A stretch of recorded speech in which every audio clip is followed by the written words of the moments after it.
I actually wrote down what you said, and I wondered if you'd let me quote you for a minute.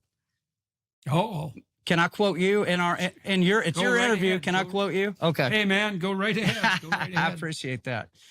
All right. This is Dr. Jordan Peterson here, a quote from him. What you have in the figure of Christ is the actual person who actually lived, plus a myth. And in some sense, Christ is the union of those two things. The problem is that I probably believe that, but I'm amazed at my own belief and I don't understand it.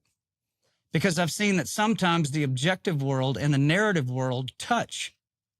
That's union synchronicity, and I've seen that many times in my own life. And so in some sense, I believe it's undeniable. You know, we have a narrative sense of the world. For me, that's been the world of morality. That's the world that tells us how to act. It's real. We treat it like it's real. It's not the objective world. But sometimes the narrative and the objective world touch. And the ultimate example of that in principle is supposed to be Christ. And that seems to me oddly plausible. But I still don't know what to make of it, partly because it's too terrifying of a reality to fully believe. I don't know what would even happen to you if you fully believed it. Mm-hmm. Yeah, Matt. So what struck me about that when I heard you say that was the terrified part.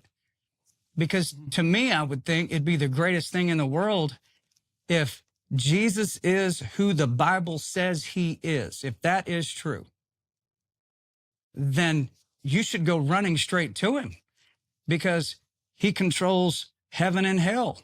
He created the universe. He's the Alpha, the Omega. He is the way, the truth, and the life. He's every answer you ever wanted to have. Every answer to every question. He is the ultimate. He loves you more than anybody will ever love you. He created you. You are his creation. The last thing he wants to see happen to you is for you to go and follow the other way and wind up in eternity separated from him. So I know it's your interview, but I wanted to ask you, what terrifies you about the notion that Jesus might be who the Bible actually says he is? Well, it's been, as you pointed out, a number of years since I said those things, and I know more and understand more than I did when I said those words. I've reconceptualized my perspective, I suppose, or deepened it, partly as a consequence of writing these new books, because I have 3 books finished, and one of them is coming out soon, and they're all analysis of the biblical narratives. This is something we can talk about in relationship to what happened to you after you decided to leave the confines of the safe confines, let's say, of the music industry. See, I started to understand in the story of Abraham, for example, God comes to Abraham as the voice of adventure, right? Because Abraham is an old man by the time God shows up, and he's living in comfort, and he has everything you might need if all you wanted to be is a satiated infant. And God is really what calls Abraham out into the world. And he has the whole catastrophic adventure of his life, right? He encounters famine and totalitarianism and war and malevolence and the destruction of cities and the necessity to offer up even his own son. I mean, Abraham's life is quite the spectacular catastrophe. And that, what would you say, the religious injunction, the deepest religious injunction, is to have exactly that catastrophe of adventure. And there's no real limit to that. And that's part of what's terrifying.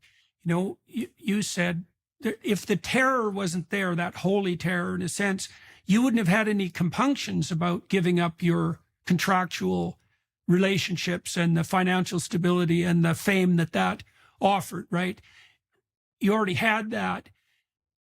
There's a terror in letting that go, let's say, and only doing what would you say, what you're commanded to do or what you're invited to do by the Spirit of the truth. But the payoff is an adventure that's so disproportionately greater than whatever you would have gained by staying with your, what would you say, your hedonistic comfort, that they're not even in the same universe. Right. And it's the kind of terror. So, when God casts Adam and Eve out of the garden, or when they separate themselves from God, God puts a sword to bar the way back to the eternal garden. And the sword is on fire and it turns every which way.